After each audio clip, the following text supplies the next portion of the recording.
खारगे जी,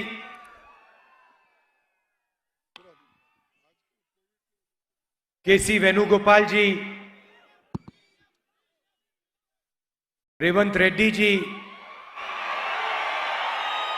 और स्टेज पे कांग्रेस पार्टी के वरिष्ठ नेता, सीनियर नेता, हमारे प्यारे कार्यकर्ता, भाइयों और बहनों, प्रेस के हमारे मित्रों, आप सबका यहां बहुत बहुत स्वागत, नमस्कार।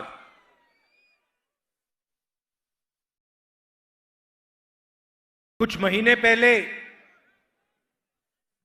हमने ये भारत जोड़ो यात्रा कन्याकुमारी से शुरू की और आज सुबह हम हैदराबाद पहुंचे। यात्रा नफरत और हिंसा के खिलाफ है। बीजेपी और आरएसएस देश में सिर्फ नफरत और हिंसा फैलाने का काम कर रहे हैं। एक भाई को दूसरे भाई से लड़ाने का काम कर रहे हैं। और भाइयों और बहनों, इससे देश मजबूत नहीं होता है, इससे देश कमजोर होता है। देश की शक्ति देश को आगे ले जाने के बजाय लड़ाई झगड़े में, नफरत में जाया हो जाती है। हमारी यात्रा कन्याकुमारी से शुरू हुई और कश्मीर तक जाएगी। इसको कोई शक्ति, आंधी, तूफान, बारिश, धूप, कोई शक्ति नहीं रोक सकती है। यह सिर्फ एक यात्रा नहीं है,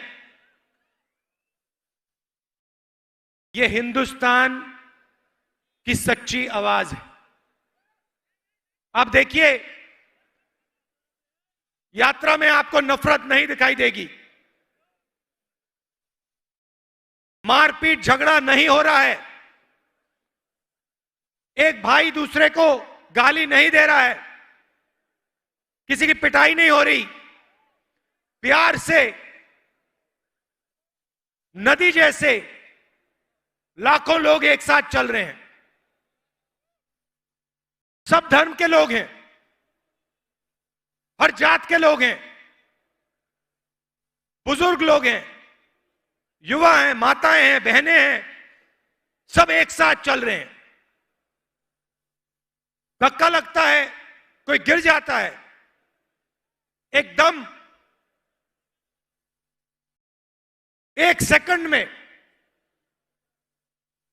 पूरी की पूरी भीड़ मदद करती है। कोई ये नहीं पूछता तुम्हारा धर्म क्या है, जात कौन सी है, कौन सी भाषा में बोलते हो, कहां रहते हो, ये सवाल नहीं पूछे जाते। एकदम एक साथ सब लोग गिरे हुए व्यक्ति को उठा देते हैं। यह हिंदुस्तान का इतिहास है, यह हैदराबाद का इतिहास है। यहां पे सब धर्म के लोग एक साथ भाईचारे के साथ रहते हैं।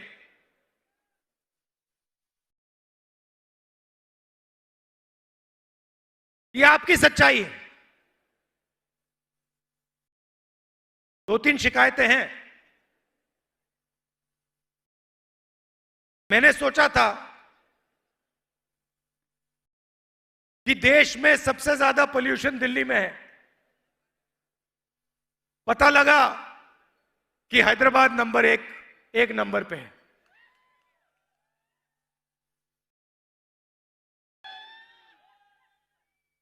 और जब से यहां टीआरएस की सरकार है,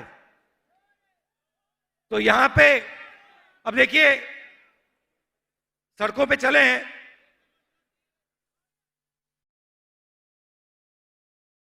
अगर सड़कें कम हैं, गड्ढे ज्यादा हैं।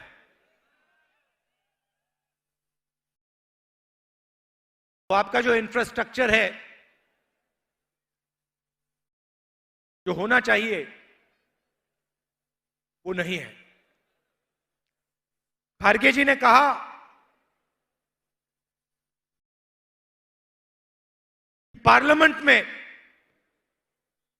जब भी बीजेपी कोई बिल लाती है, उन्होंने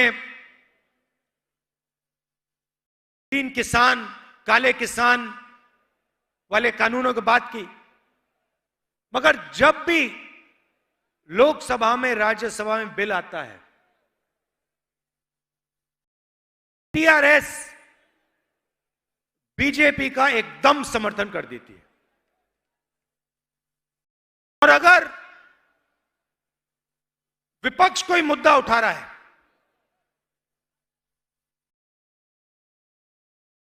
ध्यान बांटने के लिए एकदम टीआरएस के लोग कोई और मुद्दा उठाना शुरू कर देते हैं। भाइयों और बहनों, बीजेपी और टीआरएस एक साथ काम करते हैं। गलतफहमी में मत आइए। ये चुनाव से पहले ड्रामा करते हैं आपके चीफ मिनिस्टर, मगर डायरेक्ट लाइन है नरेंद्र मोदी जी के साथ। इधर फोन उठाते हैं, वहां मोदी जी फोन उठाते हैं, एक सेकंड नहीं लगता। और फिर मोदी जी आपके चीफ मिनिस्टर को ऑर्डर देते हैं, आज ये करना है, कल वो करना है।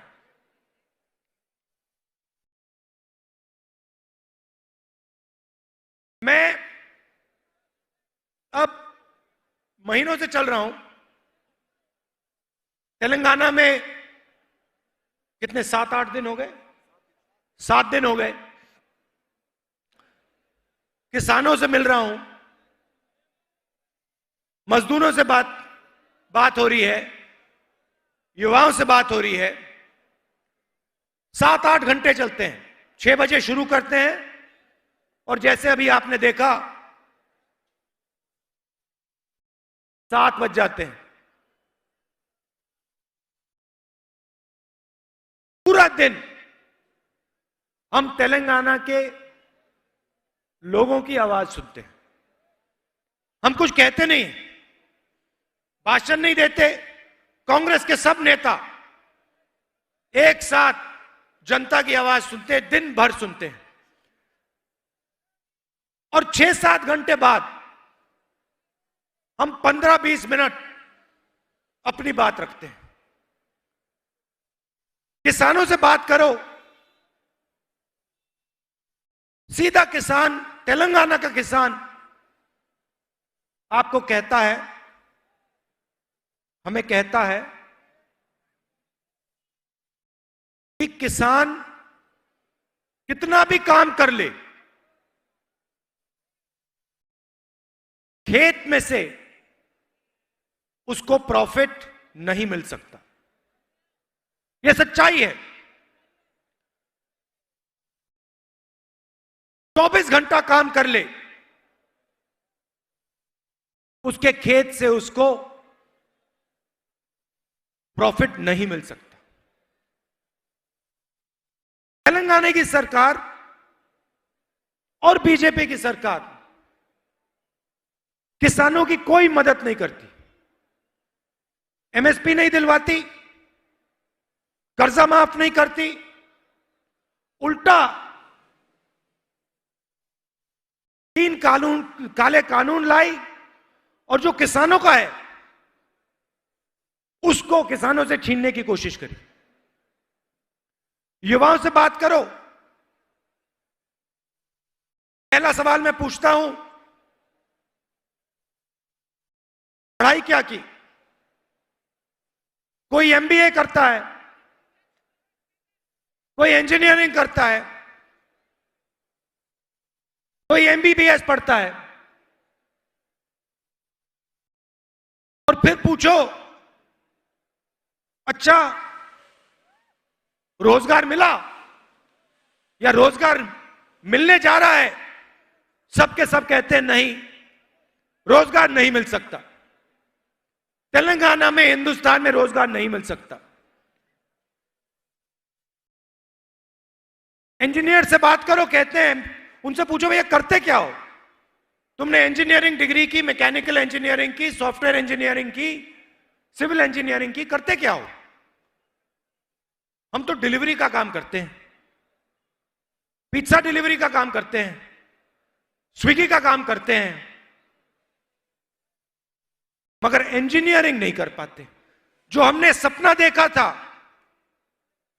वो सपना हमारा पूरा नहीं हो सकता है। प्रधानमंत्री कहते थे कि हर साल मैं 2 करोड़ युवाओं को रोजगार दूंगा, हर भाषण में बोलते थे। आजकल नहीं बोलते, ना आपके चीफ मिनिस्टर ना हिंदुस्तान के प्रधानमंत्री रोजगार की बात करते हैं। युवाओं को यह नहीं बताते कि हमने रोजगार का जो सिस्टम था उसकी रीढ़ की हड्डी तोड़ दी। भाई और बहनों, देश को रोजगार देता कौन है? देश को रोजगार छोटा व्यापारी, किसान, जो स्मॉल और मीडियम बिजनेस चलाते हैं, वो रोजगार देते हैं।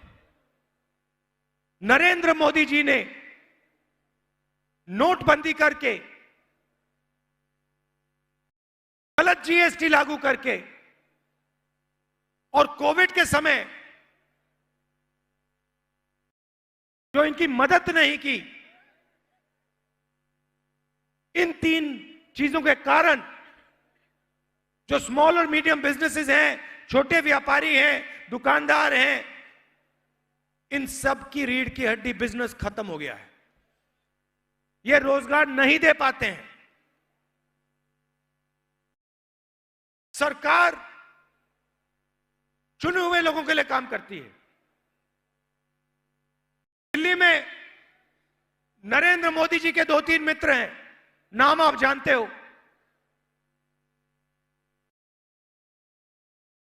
क्या ये पूरा हिंदुस्तान जानता है? पूरा हिंदुस्तान जानता है कि इनके जो मित्र हैं, मैं तो हैरान हो गया। आज सुबह मैंने रेवंत जी से पूछा, ये अभी तक हैदराबाद का एयरपोर्ट है, ये उनके हवाले कैसे नहीं हुआ? अब देखना, देख लेना, थोड़ी देर बाद ये उसको उठा के ले जाएंगे। हिंदुस्तान के पोर्ट्स, सड़कें, एयरपोर्ट,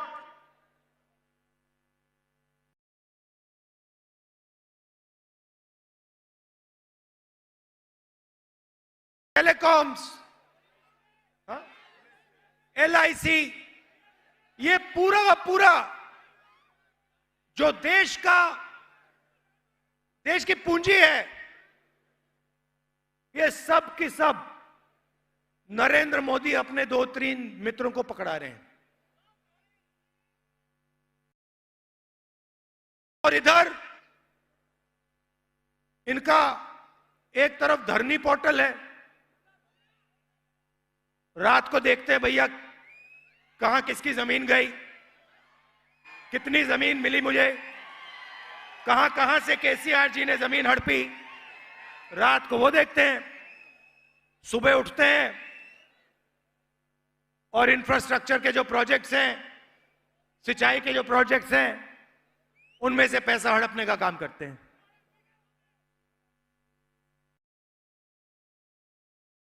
और आप लोग एक तरफ बेरोजगारी, दूसरी तरफ महंगाई। अच्छा भैया, नरेंद्र मोदी जी कहते थे सिलेंडर बहुत महंगा हो गया है, 400 रुपए का हो गया है। याद है आपको? 400 रुपए का हो गया। अच्छा भाइयों बहनों, सिलेंडर कितने का है आजकल? अब प्रधानमंत्री जी इसके बारे में क्यों नहीं बोलते? उस टाइम कहते थे पेट्रोल का दाम 65 रुपए हो गया है। आज कितना हो गया पेट्रोल का दाम? एक शब्द नहीं बोलते। तो आप लोग, हिंदुस्तान के गरीब लोग, मिडिल क्लास के लोग, एक तरफ बेरोजगारी, दूसरी तरफ महंगाई, इन दोनों के बीच में आप पिस जाते हो। कब जाते हो? और पूरा का पूरा फायदा 2-3 उद्योगपतियों को मिलता है। वो जो भी सपना देखना चाहते हैं देख सकते हैं। उनको एयरपोर्ट चाहिए, पोर्ट चाहिए, जमीन चाहिए, एक सेकंड में उनको मिल सकती है। मगर अगर एक छोटा व्यापारी अपना बिजनेस चलाना चाहे, अगर एक दुकानदार लोन लेना चाहे, नहीं मिल सकता, सवाल नहीं उठता। ये लोग लाखों करोड़ रुपए का लोन ले सकते हैं। किसान लेता है, लोन लेता है, 50,000 रुपए का, लाख रुपए का लोन लेता है, वापस नहीं दे पाता है, एकदम उसको कहते हैं डिफॉल्टर हो, जेल के अंदर कर देते हैं। डंडे मारते हैं, लाठी मारते हैं, जेल के अंदर कर देते हैं। मगर अगर अरबपति लोन लेता है, वापस नहीं दे पाता, तो उसको डिफॉल्टर नहीं कहते, उसको कहते हैं ये तो नॉन परफॉर्मिंग एसेट है। तो 2 हिंदुस्तान बन रहे हैं। एक चुने हुए अरबपतियों का, वो भी करना चाहते कर सकते हैं, इनके लिए कोई कानून नहीं है। जो भी सपना ये देखना चाहते देख लेते हैं, पूरा कर देते हैं। और दूसरा हिंदुस्तान गरीबों का, किसानों का, मजदूरों का, मिडिल क्लास का, छोटे व्यापारियों का, स्मॉल और मीडियम बिजनेस चलाने वालों का, उसमें आपको कोई सपना नहीं दिख सकता। और अगर आपने सपना देखा, पूरा होने का सवाल ही नहीं। यह है हिंदुस्तान। इसीलिए हमने भारत जोड़ो यात्रा शुरू की। महंगाई के खिलाफ, बेरोजगारी के खिलाफ, और ये जो हिंसा फैला रहे हैं, नफरत फैला रहे हैं, इसके खिलाफ। आप देखिए, आज सुबह हम हैदराबाद में आए, 7 घंटे चले, लाखों लोग आए। आपने अपना पूरा प्यार, पूरी शक्ति यात्रा को दे दी।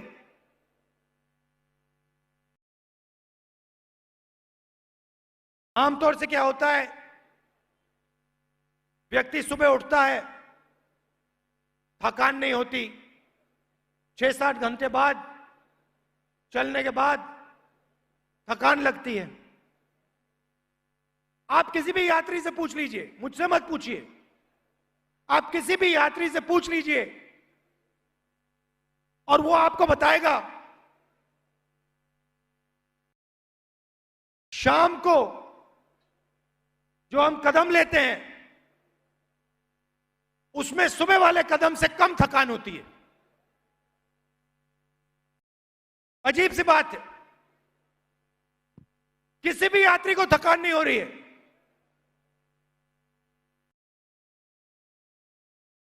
1300-1400 किलोमीटर चलनी है, किसी को थकान नहीं हो रही।